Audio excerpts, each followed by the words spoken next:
мы с восточной стороной, когда вот по связи разговариваем, то другое, у Мираба никогда паники не было. Мираб всегда был четким, спокойный. За нас не переживайте, возможность, если есть, отправьте вот это, вот это, вот это. Уже когда кукурузники начали летать. Ну, естественно, мы по мере возможности все это старались делать. Другая сторона, в Кварчелах создали гарнизон. Назначили, я не знаю, как бы начальником. Но у него все время истерические эти шифрограмма за шифрограммой приходит. Ваша бездеятельность, наша гибель, ваше молчание там и так далее. В общем, если потеряете Восток, то это все силы кинутся туда, но нам удерживать их тяжело, боеприпасов не хватает. Я понимаю его это, ну, человеку хочется, чтобы было, но вместе с тем, он-то здесь был, он знает же здесь какие возможности. Это вот Гагру освободили, потом через месяца полтора-два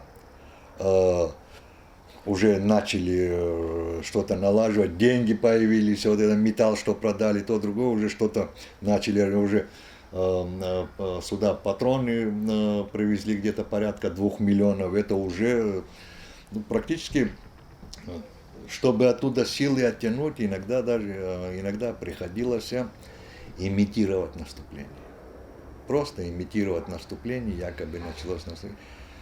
А ты имитируй, не имитируй, это война, все равно жертвы, все равно. И ребята, правда, туда добровольцам, мы сперва султану известно стали, для чего это делается, как и так далее, и так далее.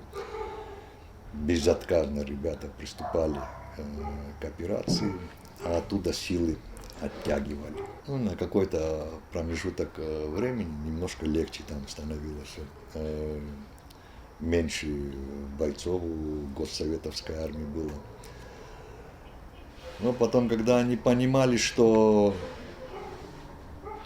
их обманули, опять начинали туда, мы понимали, что нелегко, и уже начали думать, как быстрее сухом. Но эти тоже начали нам, соседи наши, я имею в виду уже российская воинская часть, это я уже не боясь, не скрывая, начала нам помогать. Вместе с тем там определенная какая-то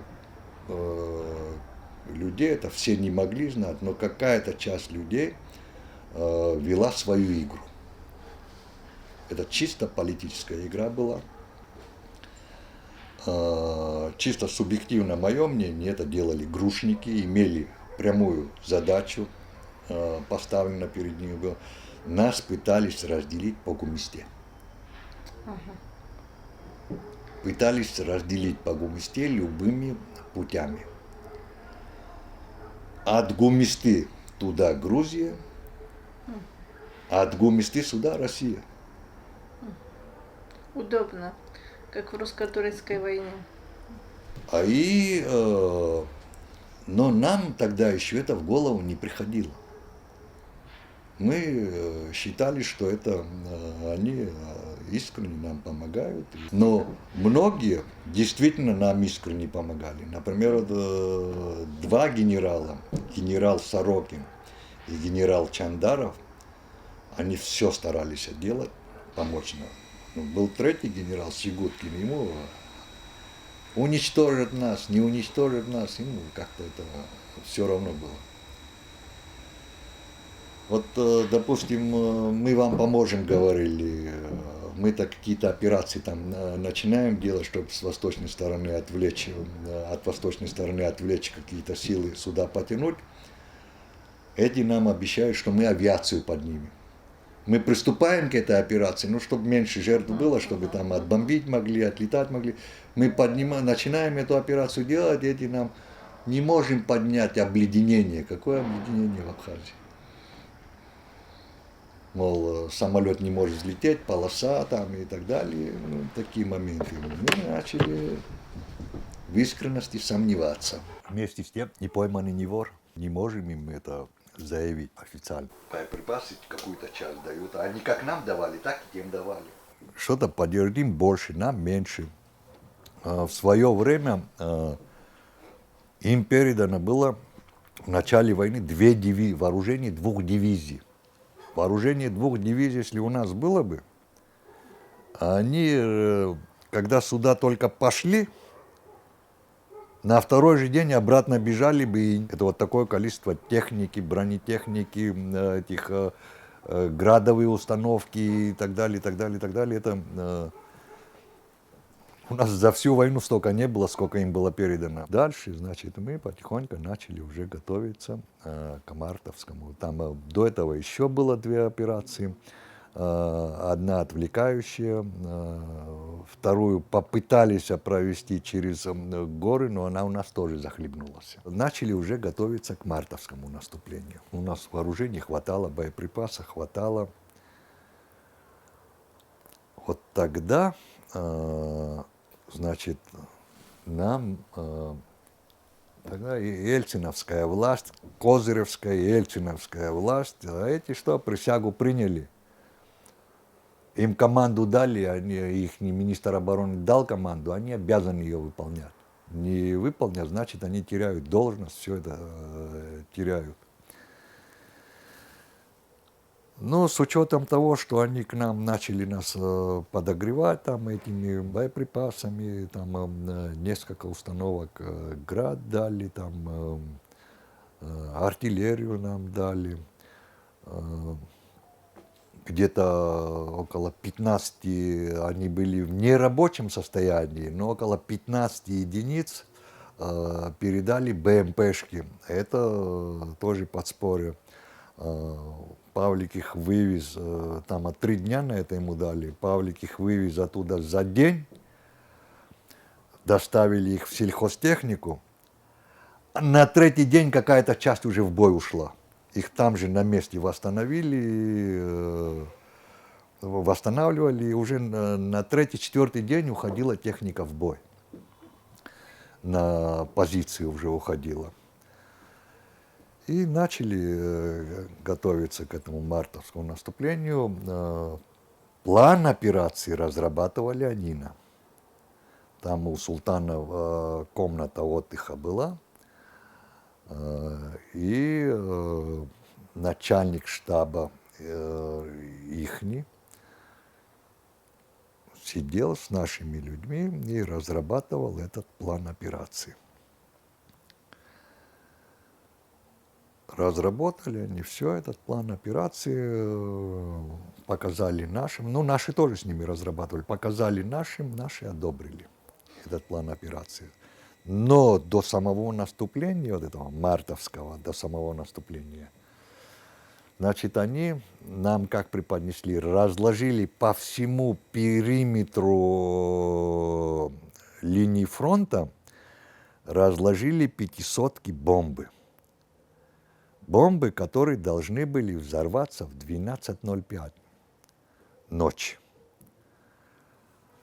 Но до этого наши ребята вели подготовительные работы, расположились по пойму реки Бзи, по пойму Белой речки, проводили тренировки, форсирование реки и так далее. Готовили, помогали ребята, ВДВшники отсюда, тоже ихние. Но те действительно с душою помогали, готовили ребят. Моральный дух у ребят был, ну, сломать его невозможно было. Когда время Че наступило, в 12:05 эти бомбы не сработали. А ребята пошли по горам в обход, которые должны были удать во фланг. Эта часть начинает, допустим, лобовая часть. Вторая часть в свое время должны были ударить во фланг, потом с моря. И план операции так был разработан. В 12:05 не сработало. Потом они нам преподносят, что в 12:15, не преподносили, что в 12:15 сработает самоликвидатор. В 12-15 тоже не сработало. Теперь они нам говорят, не можем, говорит, сейчас дать команду вам идти в наступление, потому что в любой момент может взорваться. И ваши же ребята погибнут.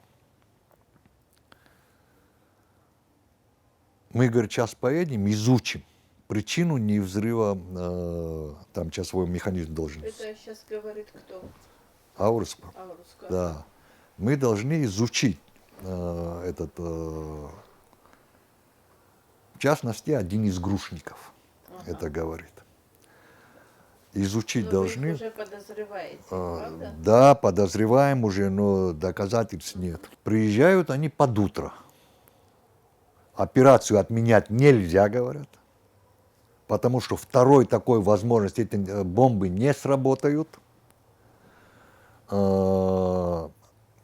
Часовой механизм отсырел, вышли из строя все. Но так не бывает, по большому счету. Этот часовой механизм рассчитан и на это, и на то, на все рассчитан. Если на удар с этой высоты бросают, он из строя не выходит, от сырости, что ли, из строя выйдет. Но они начали настаивать, у нас такой возможность, мы авиацию свою поднимем, говорят. Артподготовку они провели, вот пустили, как его, Змей Горыныч, Хаяштина, минные поля, которые пробивают дорожку, вот эти пустили. Долго у нас споры шли. В наступление идти. Сергей не хочет бар. Давайте, говорит, отложим. Султан тоже этого же мнения. Эти настаивают, и все, мол, такой второй возможности у вас не будет. Или сегодня, или, значит, никогда вы здесь застрянете, мол. Согласились на это. Согласились, да, и под утро пошли в наступление. И произошло то, что произошло. Куда пошли, везде наших ребят ждали. Это, конечно, для нас была трагедия. У нас тогда погибло 300 человек. Ни разу за всю войну до марта месяца такого не было. Гагарская операция, она вошла вообще в историю военного искусства. Ее, если я не ошибаюсь, если мне соврали, я тоже вру, ее как операцию преподают в военной академии. Эту операцию они разработали все, и то, что сделали с нами, конечно, это для нас была это страшная трагедия. Здесь волнения пошли, все, мы не в состоянии и так далее. А там политики России, ельциновские, они этого и добивались. Чтобы здесь внутри волнения эти пошли и так далее. Плюс здесь внутри среди нас тоже подогревающие были. И эту карту разыграли. Спасибо вот этой женщине. Сюда мы здесь в штабе находимся, а оттуда прибегает срочно ноги уносить. И мы говорим, почему ноги мы должны уносить? Народ идет, сейчас вас разорвут, особенно Павлик, тебя и Валеру. Мы с Павликом посмотрели друг на друга. Ну, пусть разорвут, идет, пусть идут, пусть разорвут. Значит, заслужили от народа своего, мы убегать не намерены. Мы будем сидеть, ждать, пусть пойдем, вопросов нет. 300 человек погибло ребят, если еще двоих растерзают, что от этого Абхазия пострадает, что ли? Все к 300. Мы как-то это восприняли, конечно, обидно было, но вместе с тем убегать никто не собирался. Сергей вышел, когда к женщинам. Да, Владислав, для него это была страшная трагедия. Вот то, что я говорил, уже как Кадзиглот, иншахалаги. Он не смог выйти к женщинам. Сергей вышел к женщинам, Идрос, Зиги, и ну, там кто, я-то не был там, но кто был, Что Сергей говорил, я сейчас эти слова не знаю, но знаю, что он, если что-то говорил, слова утешения говорил, он другого и не мог сказать. И вот эта женщина, она весь исход этих дел переломила. И там наша земля, и здесь наша земля. Не мешайте нашим ребятам делать свое дело. И женщины... Они лежат на своей земле. Да, на своей земле, да. И женщины приостановились. А Владислав, он 2 дня не мог прийти в себя после этой операции. Ночью, где-то далеко за полночь, телефонный звонок. Я поднимаю трубку. И женщина, Нан, Павлика, его дома зовут. Айси. А трубка Италой. Я даю Павлику трубку, но я по голосу понял. Я говорю, Владислава мама звонит. Павлик берет трубку. И она ему говорит, Паша, дистен. Паша, сук, шупирлас, наравай, говорит, яха, юмш. Мыцрит заку иште писахот, говорит. Цодао, его до дюйноблай. Тихо шло. Нейт иришка на нохтику хоннокцу псища ясяпа. Мама без прокагам хан схуцут хаса сехит. Я пхита панча купулай. И хата юра шоди. Павлик. Валера говорит, вот такая ситуация. Говорит. Я говорю, а это сама? Он говорит, нет, я сам пойду. В данной ситуации, говорит, там 2 не нужно. Да. Павлик поехал к нему. Поехал к нему. Паша заходит и так посмотрел Владислав на него. Паша ему говорит, ты что, Владислав? Говорит, мы на тебя как на Бога смотрим. Говорит. Мы кто без тебя? Никто, говорит. Ты что, говорит, пистолет перед тобой лежит, говорит, ты туда-сюда ходишь. Мы же тебя ждем, твоих решений. Кого-то надо наказать, наказывай. Кого-то надо расстрелять, расстреливай, говорит. Но народ, говорит, поддержи, говорит.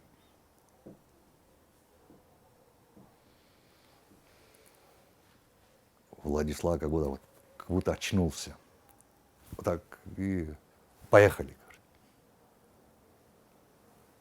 И туда в штаб приехал. Приехал в штаб. Ну как у вас? Как настроение? Вот так. Потеряли столько-то, все это. Я знаю, я в курсе дела. Говорю. Кто виноват? Мы говорим, мы все виноваты. Будем, говорит, меры какие-то принимать, говорит.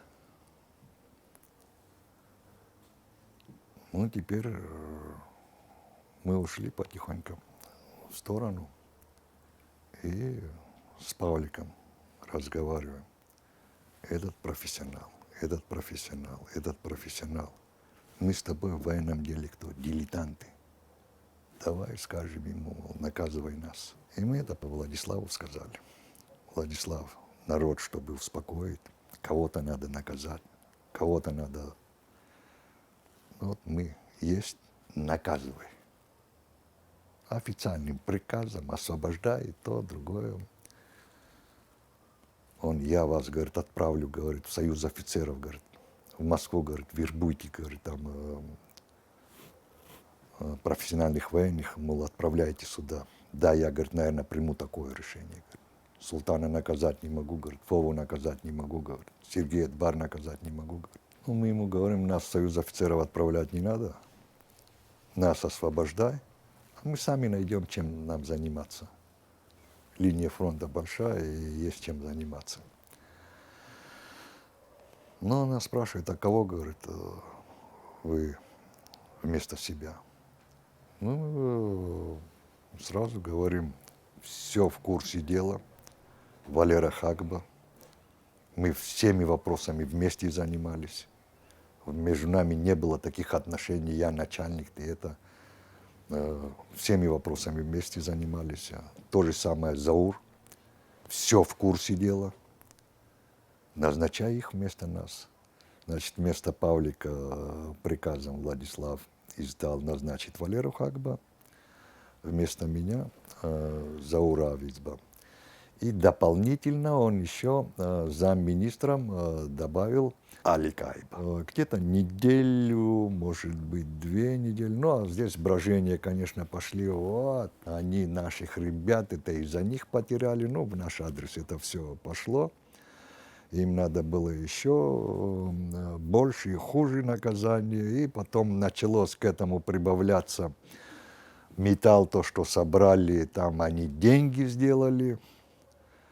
Потом дальше скотину, что собрали, это все, говорит, по своим, не все, но какую-то часть по своим родственникам распихали.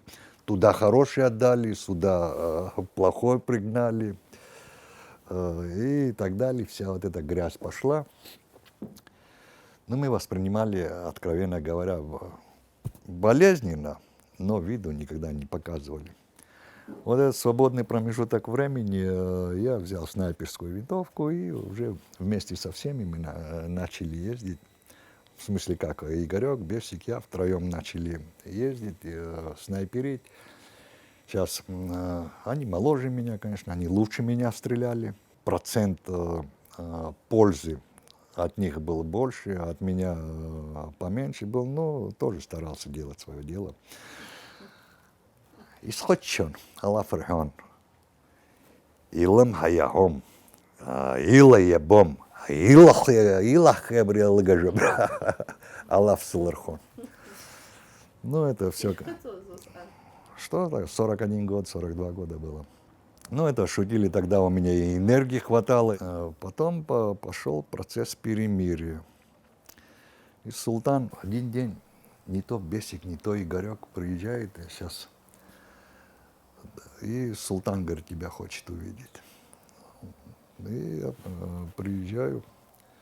Султан говорит, Валера, на Восточный фронт надо поехать, говорит.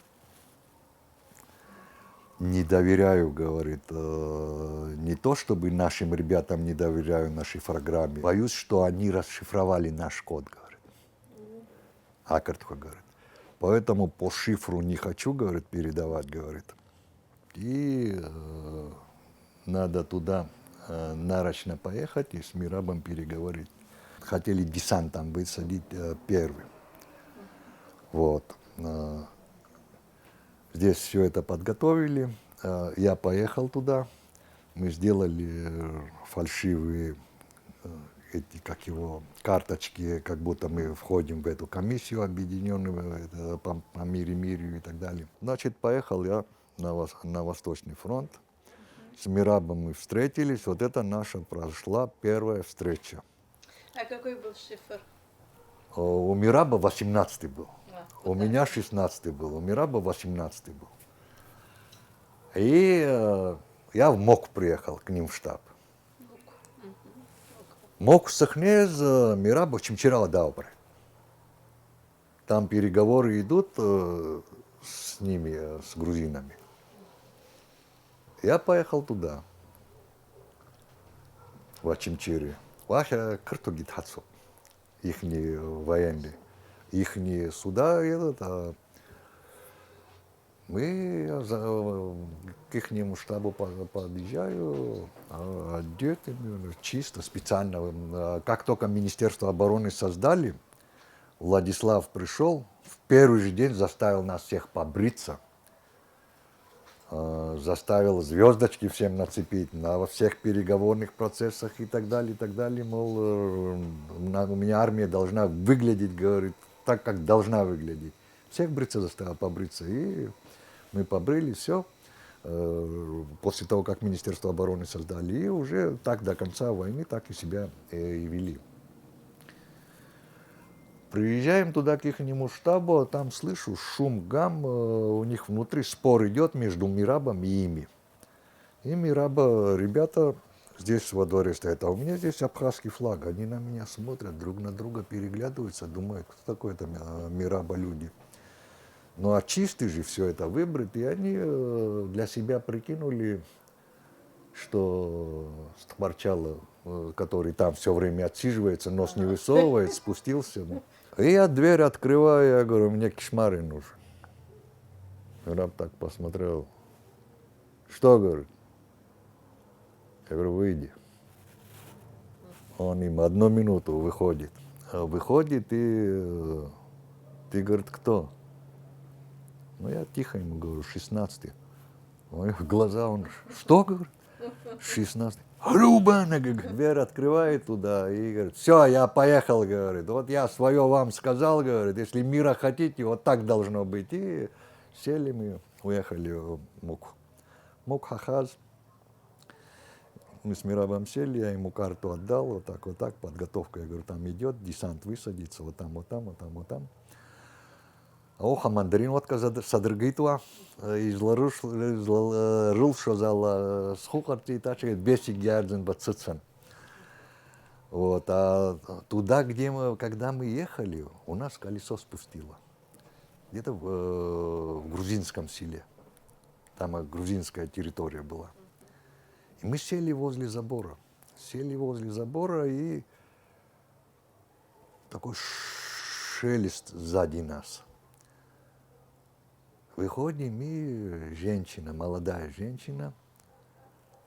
Хартахто, някърто дашти хуто хагиш азепша. И псышла отражу. Хут-хуто шепсуал матазай. Ай, Сергей Сыпсов был.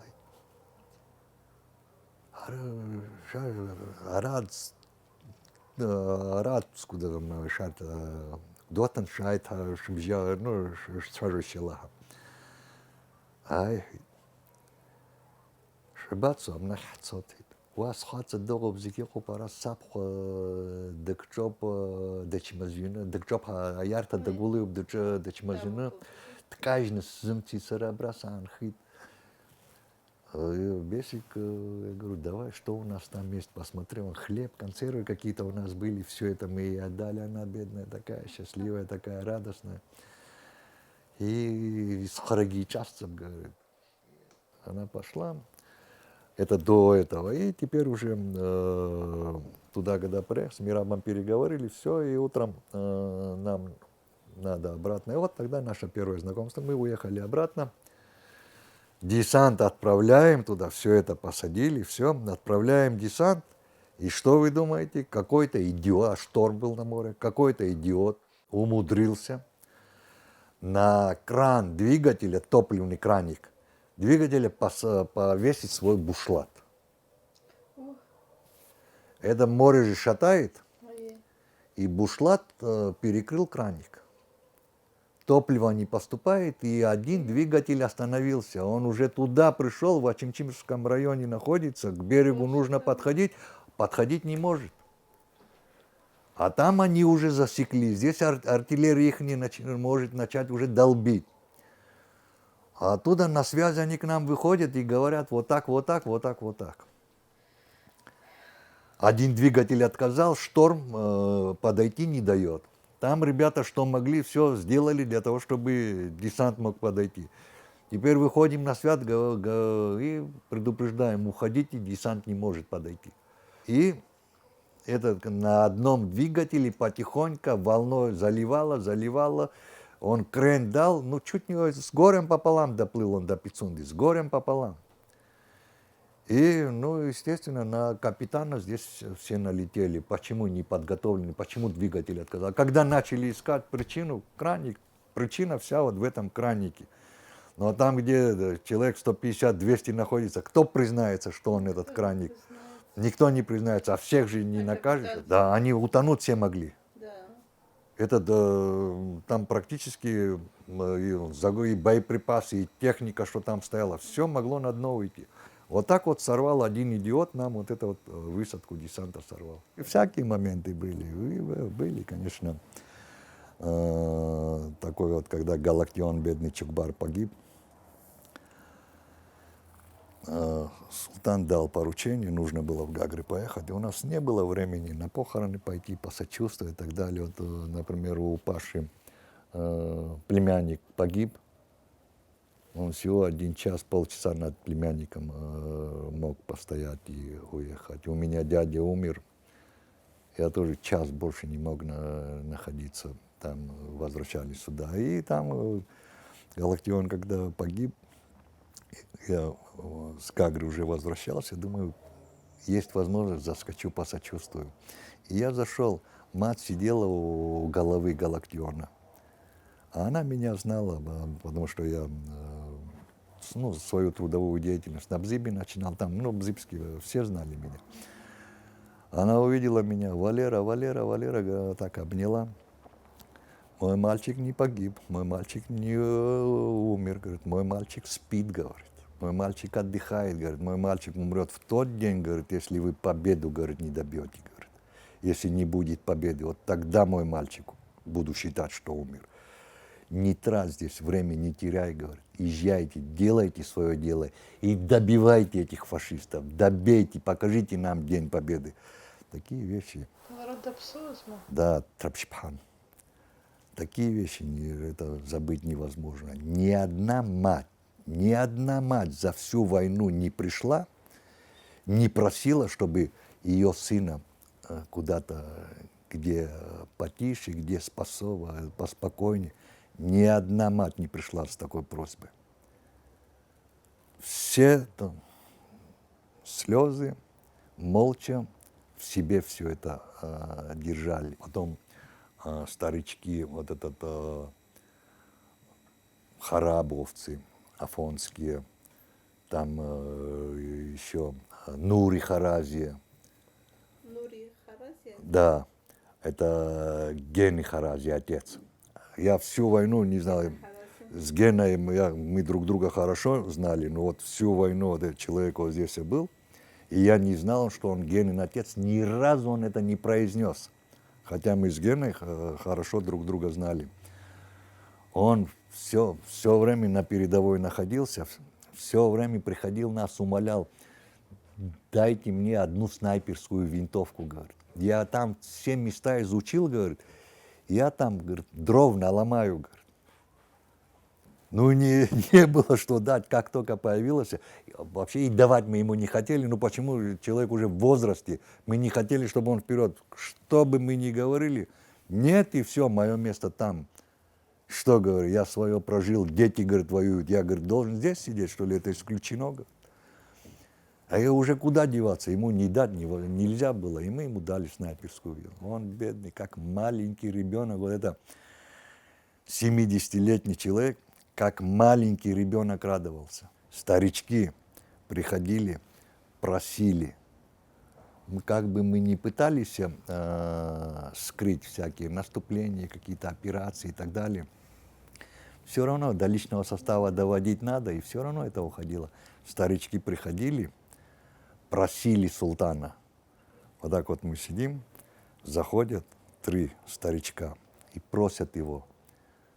Мы знаем, говорит, намечается, говорит. Какого числа не знаем, но знаем, что намечается, говорит, на днях. Пустите нас вперед, говорит. Мы своими ногами минные поля очистим, а наши дети пойдут, говорит, и сухом возьмут. Султан, этот народ победить невозможно, говорит. Этот народ уничтожить можно, но победить невозможно, говорит. Какой дух у людей, какой моральный дух и так далее, и так далее. Султан свой автомат берет, кто из этих старичков был постарше, вот это, отец, возьми, говорит, от меня тебе в подарок, но не вздумай с ним в бой идти, говорит. Вы пойдете, говорит, в бой защищать будете, когда нас не будет, а пока мы живы, вы оберегаете детей, своих детей, пошлите, работаете на земле, и обеспечиваете питанием нашу армию. Вот султана слова были.